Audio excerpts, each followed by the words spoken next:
আসসালামু আলাইকুম সবাইকে। আমাদের দ্বিতীয় লেকচারে আপনাদের সবাইকে ওয়েলকাম।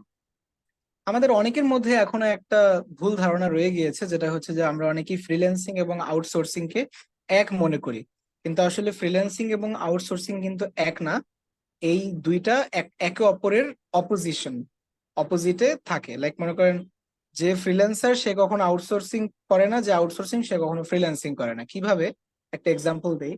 আমেরিকার অনেক বড় বড় কাপড় ক্লথিং ক্লথিং ব্র্যান্ডস আছে, যারা বাংলাদেশের মতো বিভিন্ন দেশ থেকে চিপ রেটে তারা কাপড় উৎপাদন করে নিয়ে যায়। তারা কি করে, যারা আমেরিকার যেসব ব্র্যান্ডরা তারা তাদের ন্যাশনালিটির বাইরে সস্তা দামে যখন কাপড়গুলো উৎপাদন করতেছে, তখন তারা কি করতেছে, তারা তাদের ন্যাশনালিটির বাইরের আউট থেকে সোর্সিং করতেছে। বিভিন্ন সোর্স, বাংলাদেশের মতো বিভিন্ন আহ, বাংলাদেশের বাংলাদেশের মতো বিভিন্ন দেশ যেখানে অনেক চিপ রেটে ফ্যাক্টরি থেকে কাপড় ম্যানুফ্যাকচার করা যায়, এইসব দেশ থেকে তারা তাদের আহ, ওরা ওদের নিডটা আমাদের মতো কান্ট্রি থেকে সোর্সিং করে ওরা ওদের দেশের নিড পূরণ করতেছে। তো একটা কোম্পানি বা একটা বিজনেস পার্সন যখন তার ন্যাশনালিটির বাইরে গিয়ে কোনো কিছু সোর্সিং করে, তখন সেটাকে বলা হয় আউটসোর্সিং। আর ফ্রিল্যান্সিং কি? ফ্রিল্যান্সিং হচ্ছে এই যে বাংলাদেশের মতো বাংলাদেশের ফ্যাক্টরি যারা, ওরা একসাথে অনেকগুলো বিদেশি কোম্পানির হয়ে একত্রিত কাজ করতেছে, এদেরকে আমরা বলতে পারি ফ্রিল্যান্সার।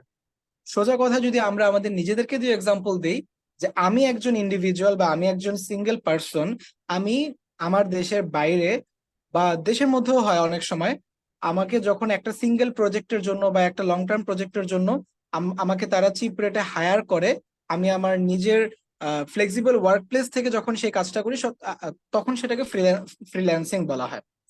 সো যদি আমরা আরেকবার এক্সাম্পলটা দেই, যে আমেরিকান ব্র্যান্ড গুলা বাংলাদেশের মতো কারখানাগুলো বা ফ্যাক্টরি গুলো থেকে আউটসোর্স করতেছে, আউটসোর্স করে ওরা ওদের কোম্পানিতে বা ওরা ওদের শোরুম গুলায় সেল করতেছে।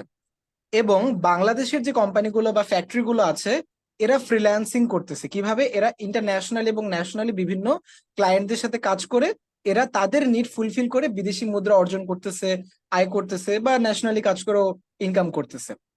তো আশা করি ফ্রিল্যান্সিং এবং আউটসোর্সিং এর পার্থক্যটা বুঝাতে পেরেছি, যেটা হচ্ছে যে আউটসোর্সিং মানে যখন একটা দেশের মানুষ বা একটা কোম্পানি তার ন্যাশনালিটি বা তার বাউন্ডারির বাইরে গিয়ে কোনো কিছু সোর্স করে, সেটাকে আউটসোর্সিং বলা হয়। আর ফ্রিল্যান্সিং হচ্ছে যখন একজন ব্যক্তি সেই কাজ, যে যে ব্যক্তি কাজটা করে দিচ্ছে, সে হচ্ছে ফ্রিল্যান্সার।